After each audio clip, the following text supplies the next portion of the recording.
ఈ లేవి తన భార్యను తీసుకొని వచ్చినప్పుడు చీకటి పడిపోయినప్పుడు ఆ ప్రాంతంలో ఉన్నటువంటి పరిస్థితి ఏంటంటే, అక్కడ ఉన్నటువంటి యూదులు ఎవరైతే ఉన్నారో వాళ్ళకి ప్రభువును నమ్ముకున్న వారన్నా, యెరూషలేము ప్రజలన్నా, బెత్లెహేము ప్రజలన్నా వారికి ఇష్టం ఉండదు అక్కడ ఉన్నటువంటి ఆ బెన్యామీని. అయితే ఈ లేవి ఏం చేస్తాడంటే అడుగుతాడన్నమాట, ఎవరైనా నాకు నా భార్యకి తలదాసుకోవడానికి చిన్న స్థలం ఇస్తారా, ఈ రాత్రికి తలదాసుకొని రేపు మార్నింగ్ వెళ్ళిపోతాము అన్నాడు. ఎవ్వరు కూడా పేరుతో అవకాశం ఇవ్వలేదు. అయితే ఒక ముసలివాడు మాత్రం మా ఇంటి దగ్గర మీరు ఉండొచ్చు అన్నారు. అప్పుడు ఏం చేస్తారంటే వీరిద్దరు వెళ్ళి ఆ ముసలివాడు మరి భోజనం పెట్టాడు లేదో మనకి తెలియదు, కానీ ఆ ఇంట్లో పడుకున్నారు. మధ్యరాత్రిలో కొంతమంది వెళ్ళి తన భార్యను పాడు చేసి చంపేసి వెళ్ళి, అప్పుడు ఈ లేవి ఏం చేశాడంటే వెంటనే తన భార్యని 12 ముక్కలుగా కట్ చేసి 12 గోత్రాల వారిని ఒక్కొక్క ముక్కను పంపించాడంట.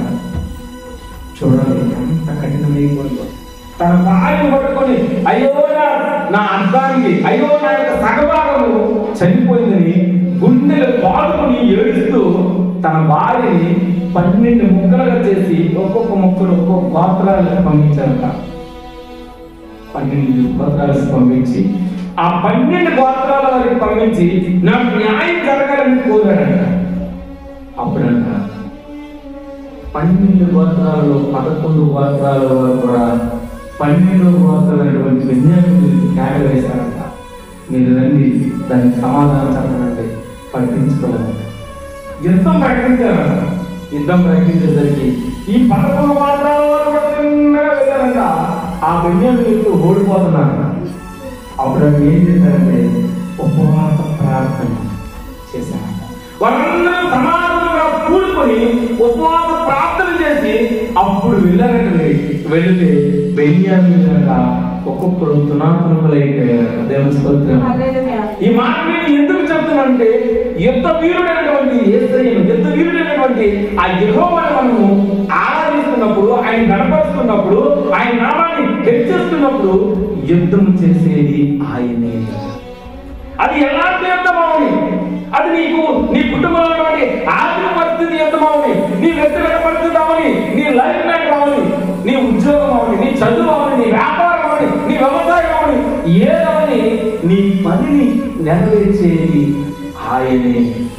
అందుకే ఆయన అంటారు, కలిగినది నేను లేకుండా నీవు కలగలేదు. అది ఒక కష్టమైనా, అది ఇబ్బంది అయినా, ఏదైనా కూడా కోరినంట ప్రభు లేకపోతే మనకు కలగదంట. మనం అనుకుంటాం అయ్యో నాకు కష్టం వచ్చింది, ఈ కష్టం నుంచి నేను ఎలా బయటకు వెళ్తాను, నన్ను ఎవరు రక్షిస్తారు, దేవుడు నన్ను పట్టించుకోలేదే అనుకుంటాం. మనం ఒకసారి బైబిల్ గ్రంథంలో మనం ఒకసారి ఆలోచన చేస్తే యోగుకి కష్టాలు వచ్చాయి, కానీ యోగు ఎప్పుడు కూడా నచ్చుకోలేదు. బాగుంది దేవుడు ఇచ్చే ఇదంతా, నాకున్నటువంటి ఏనుగులు, నాకున్నటువంటి వంతులు, నాకున్నటువంటి కుమారులు, నా ధనమంతా పోయింది, అయినప్పుడు కూడా ఆయన ఇచ్చాడు, ఆయన పట్టుకెళ్ళిపోతాడని చెప్పేసి యోగు భార్య కసురుకుందేమో కానీ యోగు అంట కసురుకోలేదట. అందుకే యోగుని మనం బైబిల్ గ్రంథంలో నీతిమంతులుగా చూస్తాం. అదేవిధంగా పుట్టి కుంటువాడైనటువంటి కళ్ళు లేనటువంటి ఒక వ్యక్తి అక్కడ పడిపోయినప్పుడు ఆ బెతస్దా కోనేరులో ఎవరైతే దిగుతారో వాళ్ళందరికీ ఆ కుష్ఠరోగం ఏదైతే ఉందో ఆ రోగాలు ఏదైతే నయమైపోతాయని ఒక ఉండేది. అయితే అయ్యా నన్ను ఎవరైనా సరే దేవదూతలాగా ఒకనొక టైంలో వస్తూ ఉంటారంట. ఆ చెరువు వెళ్తున్న చెరువు కదిలినప్పుడు అందులో ఎవరు దిగుతారో వాళ్ళ దేహం మాట పసిపిల్లలా అయిపోతారు.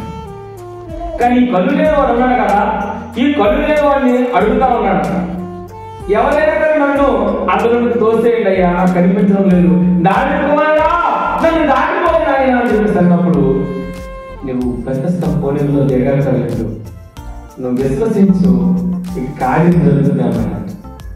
ఆయన తను కూడా గెలిపించలేదు. కాలు లేవు, కుంటివాడు, 30 సంవత్సరాల నుంచి పైన ఉన్నటువంటి వ్యక్తిని చూసి అప్పుడు శిష్యులు అడిగారంటే యేసయ్య, అయ్యా నా ఏలినవాడా ప్రభువా, ఈ వ్యక్తికి ఇలా జరగడానికి కారణం ఏంటి?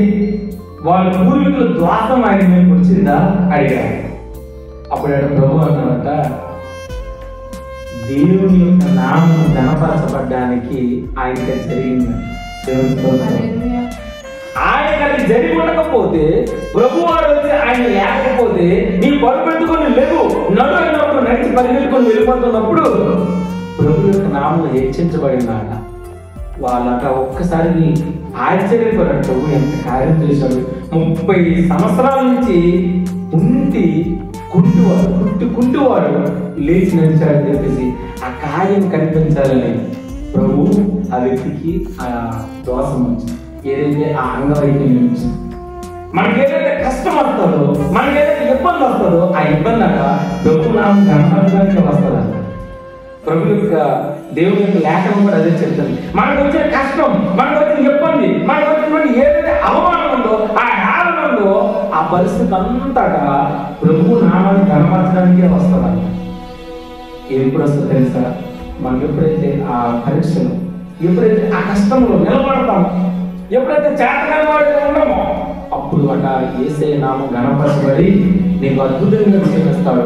అప్పుడు ఒక దినం వెళ్ళి దేవుడి సన్నిధిలో నా దేవుడు నాకు కార్యం చేసిన దేవుని స్వరూపం మనం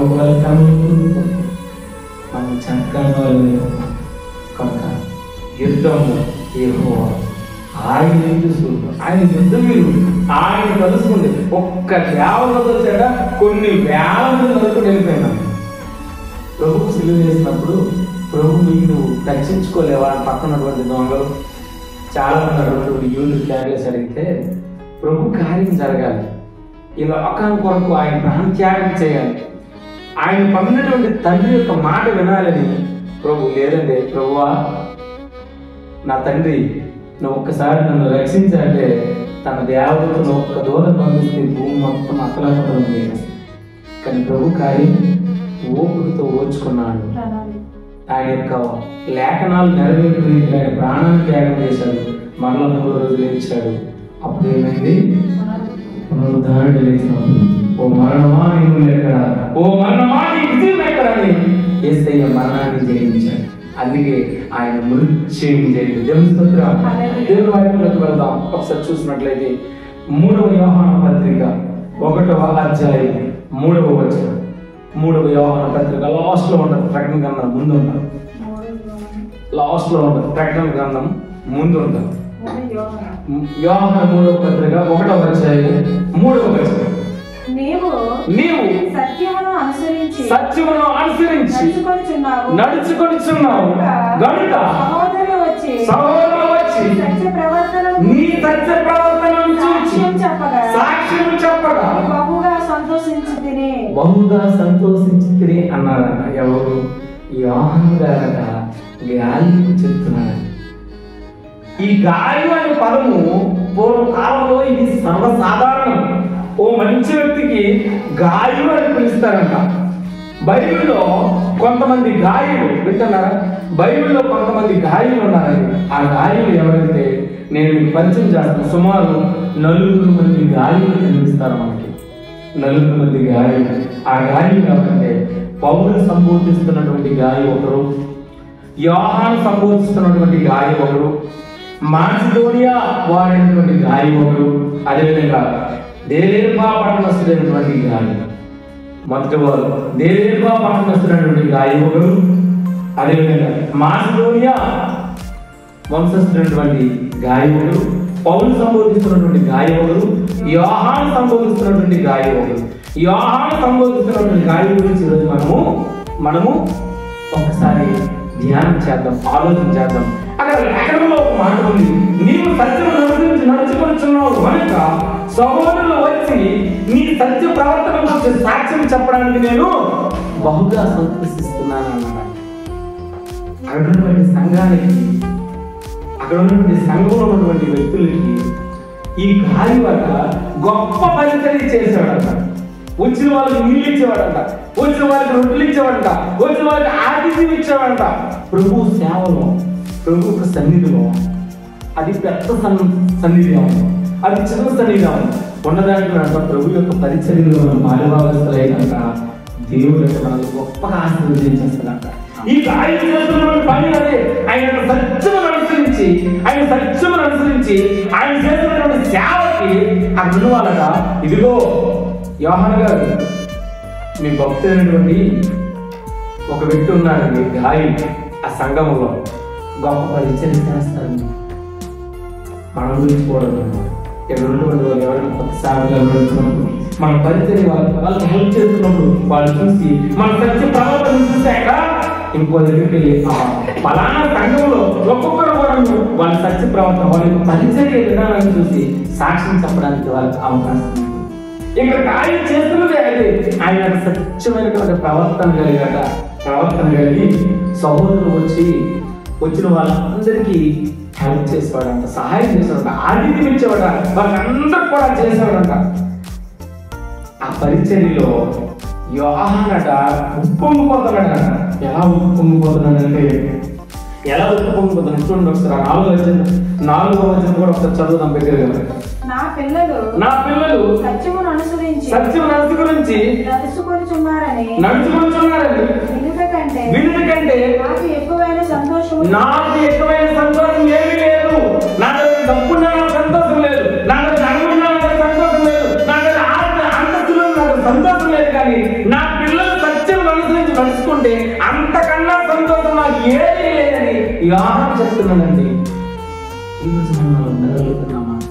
ఇదిగో నా బిడ్డ, ఇదిగో నా యొక్క సంఘస్థులు ఇంత సత్య ప్రవర్తన కలిగి ఉంటున్నారు, ఇంత గొప్ప పరిచయం చేస్తామన్నారు, ఇంత సేవలో ఆయన పాలుభాగస్తులు అవుతున్నాడని చెప్పేసి సాక్ష్యము కలిగి మనం ఉండగలగాలి.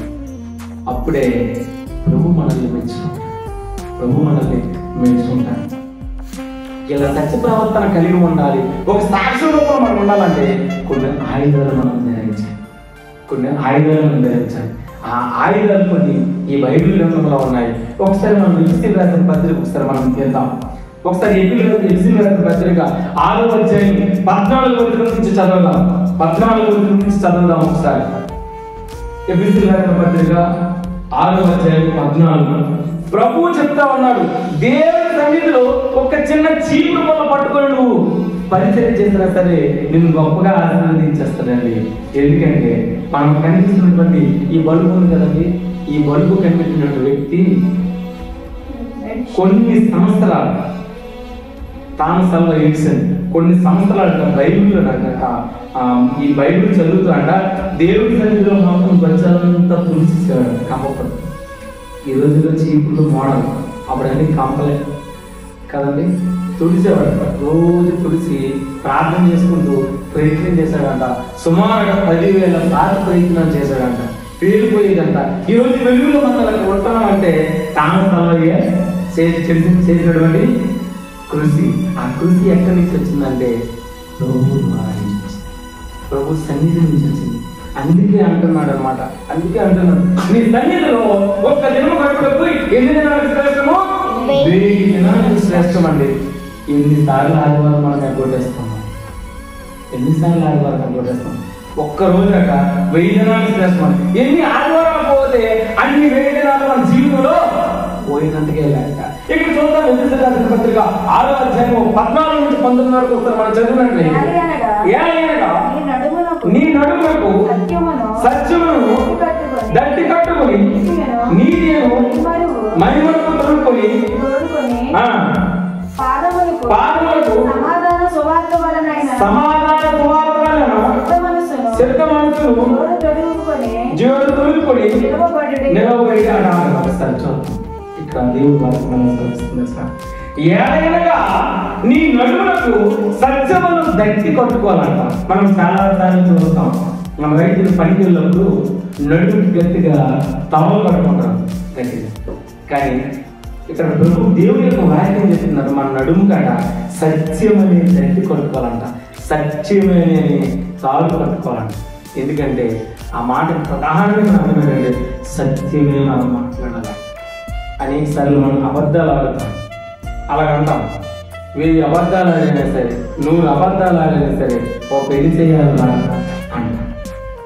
నువ్వు అబద్ధాలు ఆడిన మన అబద్ధాలు ఆడి ఒక పెళ్లి చేస్తే ఆ పెళ్లి ఎన్నాళ్ళు నిలబడు, ఆ కాపులు ఎన్నాళ్ళు నిలబడు. ఒక కాలంలో అనేవారు పెళ్లి చేసుకుంటాక 7 తరాలు వెనక 7 తరాల ముందు చూసి పెళ్లి చేసుకుని అనేవారంట. మనం పెద్దలు చెప్పిన మాట ఎప్పుడు మనం వినం.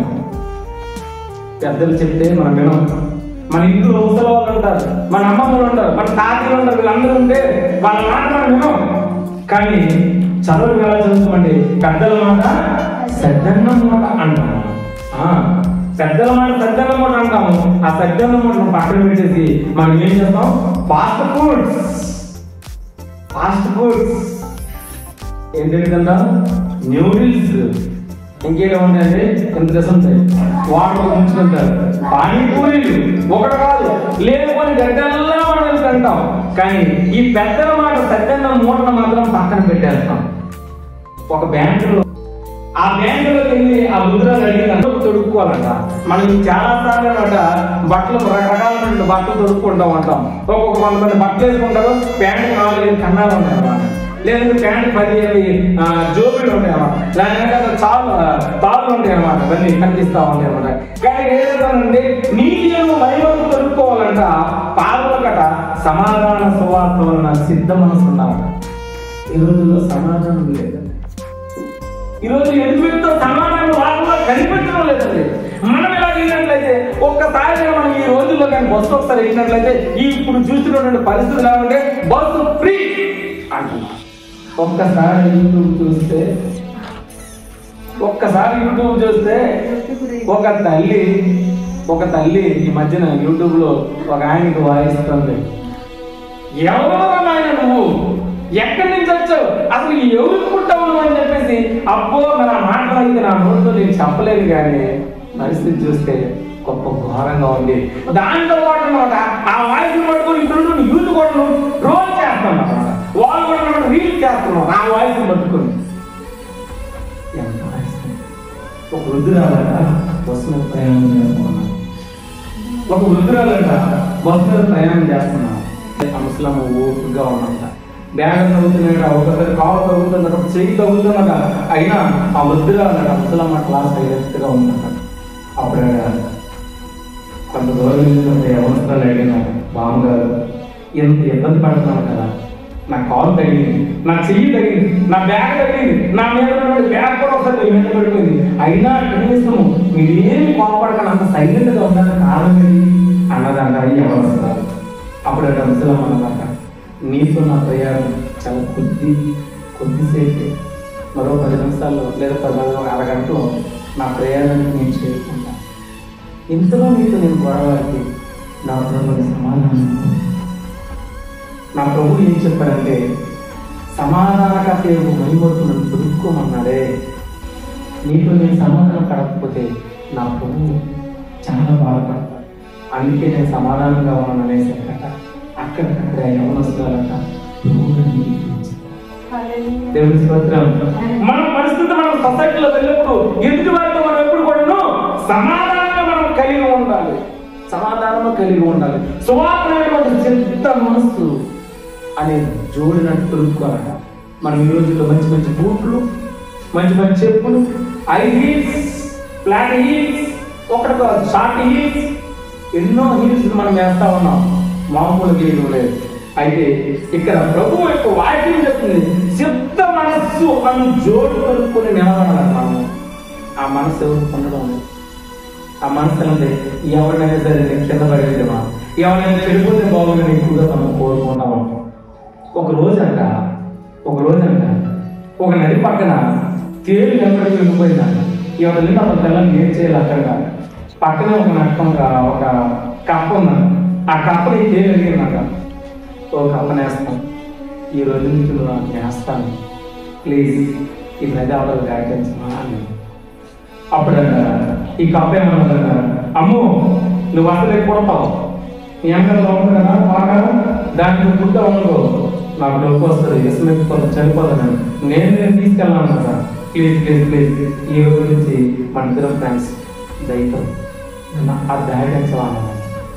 అప్పుడు సరే ఇంత బాధపడుతున్నా కదా, ఆపదలో ఉన్న వారికి సాయం చేయాలి కదా, సరేగా అని చెప్పేసి వీటి మీద తీసుకొని ఆ నది అవతలకి వెళ్ళసాగిందంట ఆ కప్ప. మరి ఎట్టు గుణములు ఉంటే అటు ఆలోచనలే వస్తాయి కదా. ఈ తేలి ఏం చేసిందంటే ఆ చివరికి వెళ్ళని వెళ్ళిన తర్వాత వెంటనే ఇలా పుట్టింది. వెంటనే పుట్టేసరికి వెంటనే కప్ప ఏం చేసింది, ఒక్క ములిగింది. అప్పుడు ఏమైంది, నీటితో కొట్టుకుని వెళ్ళిపోయి చచ్చిపోయింది. సో మన మనసు ఎలా ఉంటుందంటే ఎదుటి వ్యక్తి ఏదో రకంగా మనము ఇబ్బంది పెట్టాలన్న ఆలోచన మనసు ఎక్కువగా సొసైటీలో కనబడతా ఉంటారు. అలాంటి మనసులో కలిగిన వారు ఎవరు ఉంటే ఎవరు తీసుకుని పోతున్న వాళ్ళే పడిపోతారు. మన మనసును సరిగ్గా చేసుకోవాలి. అందుకే ఇక్కడ దేవుడు వాక్యం కూడా చెప్తుంది, సిద్ధ మనస్సు అనే జోడును మనము తొడుక్కోవాలి.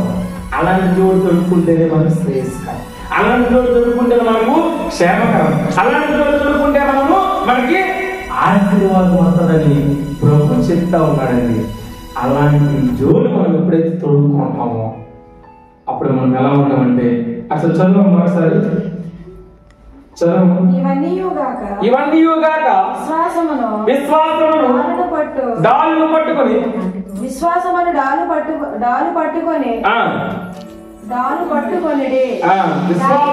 పట్టుకొని దానితో మీరు దుష్టుని అగ్నిబాణములన్నిటిని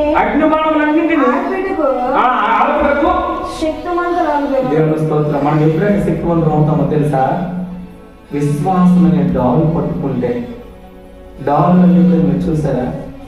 మీరు యుద్ధంలో ఒకవేళ సైనికులు మనం చూసినట్లయితే ఒక పక్క కత్తి పట్టుకుంటాడు, ఒక పక్క చిన్న పల్లెంలా ఉంటాడు, దాన్ని డాల్ అంటారు. ఈ డాల్ ఉండడంతో దుష్టుని మనం ఎదిరించగలం. ఈ చేతితో వాళ్ళని నరకలము, ఈ డాల్ పట్టుకుని ఉండగలం. ఇక దేవుడు వాక్యం కూడా చెప్తా ఉన్నాం, విశ్వాసం అనే డాల్ ఎప్పుడైతే మనం పట్టుకుంటామో మన మీదకి ఏది రాదు. పెద్ద పెద్ద కారణాలు రాష్ట్ర రోగాలు జరిగినప్పుడు పోలీసులు పట్టుకుంటారు చూడండి, ఒక అద్దాలు ధర పట్టుకొని ఒక పక్క నుంచి లాఠీ ధర పట్టుకొని ఈ లాఠీ ధర పట్టుకుంటారు. ఆలోచినటువంటి రాళ్ళు, వాళ్ళు ఏవైతే గ్యాస్ మామూలు ఏమిటో అక్కడ పట్టుకుంటూ ఉంటారు అన్నమాట, రాళ్ళు ఇస్తుంటూ ఉంటారు ఊరుతారు కదా. సో ఈ విశ్వాసం డాల్ ఎప్పుడైతే మనం పట్టుకుంటామో మన మీదకి దుష్టుడు రాడు. విశ్వాసం మనం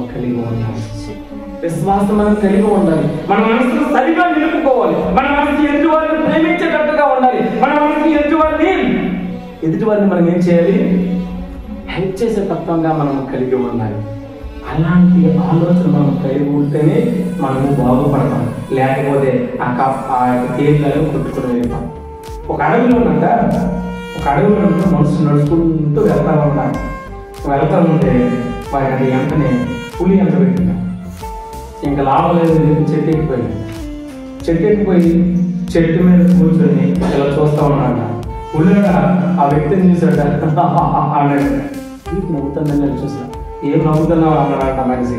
అప్పుడు పులి అన్నారు, నేనున్నాను చెట్టు ఎక్కావు, కానీ మీద ఎవరు ఉన్నారు ఒకసారి చూస్తా అన్నాడు. మీద చూసారు, పెద్ద ఎలుగుబంటి ఉన్నాడు. ఈ ఎలుగుబంటిని చూసి ఒకసారి అప్పుడట ఆ ఎలుగుబంటి అలాగే ఉన్నాం. ఎలుగుబంటి ఎప్పుడు కూడా డైరెక్ట్గా మన మీద దాడి చేయలేదు, దానికి హ్యాండ్ చేస్తేనే మన మీదకి వస్తాం. ఈ పులి ఎలుగుబంటి కన్నదంట. ఓ ఎలుగుబంటి, మనం ఎన్నో సంవత్సరాల నుంచి అడవిలో ఉన్నాం, మనం కలిసి బతుకుతాం. నేను సాంపలేదు, ఎందుకంటే నువ్వు చరిత్రలో రాకున్నాం. అది మనసులో ఉంచుకొని నేను ఒక యాక్సెప్ట్ చేస్తాను. ఆ మనుషుల కోసం నేను తిరిగి సరిపోతాను. ఆ వ్యక్తి నాకు దోషం చేయలేదు, ఆ వ్యక్తి నాకు ఇబ్బంది పెట్టలేదు, నేను ఆ వ్యక్తిని నేను పరిస్థితిలో పోయినాను.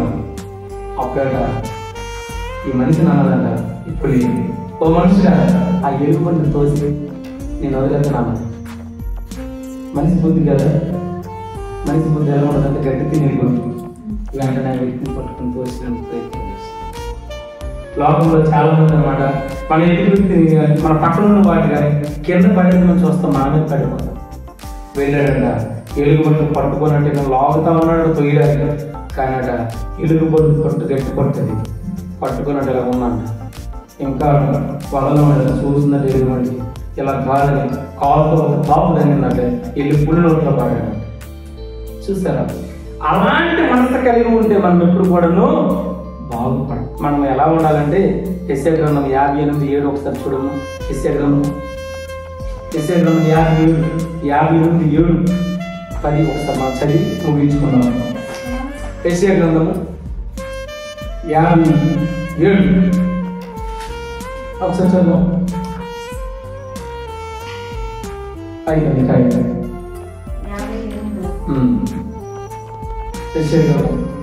చదువు. నీ ఆహారము ఆకలి వారికి ఇచ్చిడియు పెట్టిడియు నీ రక్త సంబంధికి ముఖము తప్పించుకొండుటకి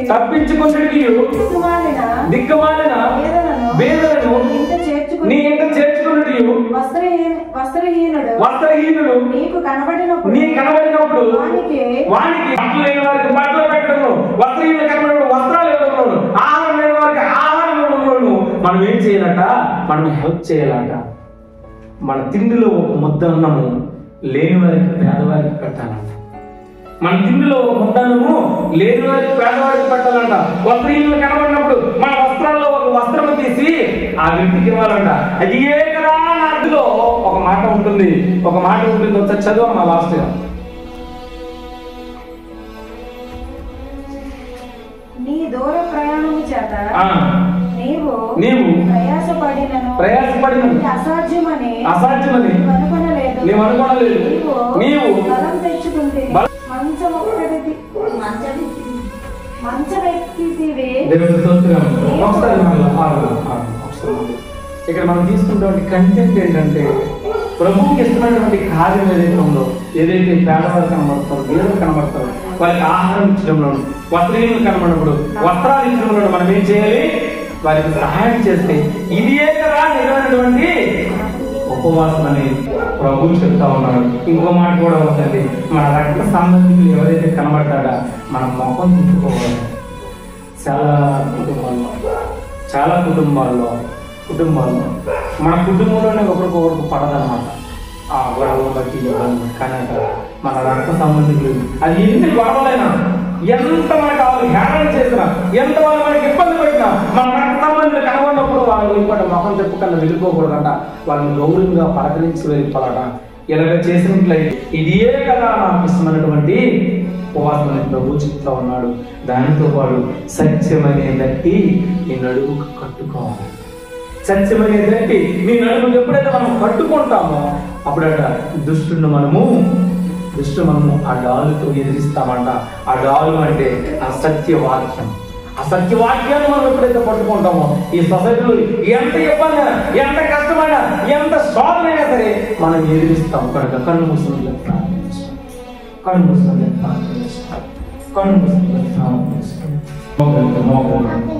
వ్యక్తిగతంగా మీరు ప్రార్థన చేయండి. కొరతగా ఉందో ప్రభు ఈరోజు మాట్లాడు, నీకు మాట్లాడు. నీవు సత్యం అనుసరించి నడుచుకుంటున్నావు కనుక సహోదరులు వచ్చి నీ సత్య ప్రవర్తన గురించి సాక్ష్యం ఇస్తున్నాడని గాయం గురించి చెప్పి యోహాను సంతోషిస్తా ఉన్నాడంట. ఆఖరికి నేను రాస్తుంటే ఈ పెన్నులో స్థిర అయిపోతుంది. ఓ గాయం, నేనే వచ్చి డైరెక్ట్ గా వచ్చి నేను కలుస్తానని ఆ యోహాను 3వ పత్రికలో ఆఖరిలో రాస్తా ఉన్నాడు. అటువంటి సత్యం, అటువంటి సాక్ష్యము మనం కలిగి ఉన్నామా? ఒకసారి మనం ప్రార్థన చేసుకున్నాం, అడుగుదాం. ప్రభువా, నా సాక్ష్యాన్ని నిలబెట్టండి, నా సత్య ప్రవర్తనను అయా తండ్రి ప్రభువా మీరు గుర్తించండి అని చెప్పేసి ప్రార్థించాలి. ప్రార్థన